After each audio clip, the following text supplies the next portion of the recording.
Заев во паника, Боки 13 ќе ги открие неговите мрачни тајни, вели словенечкиот аналитичар Ларис Гајсер, која откри аферата Рекет низ серија текстови и снимки во весникот Лаверита.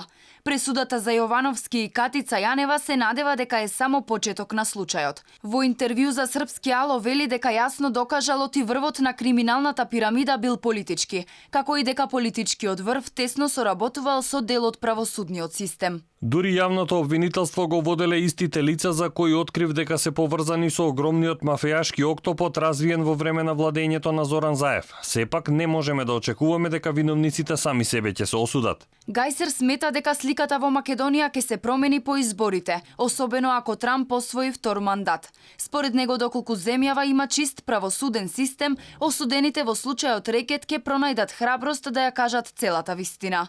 Тој е убеден дека поранешниот премиер Зоран Заев уште во август минатата година станал беззначаен во меѓународното опкружување. Поречи си една година од моите текстови, никој во светот не верува во неговата невиност. Според тоа, тој е бескорисен за вистинските политички играчи. За СДСМ тоа е политичко самоубиство, дури ако се уште ги води како лидер на следните избори. Неговата присутност ги осудува да бидат поразени.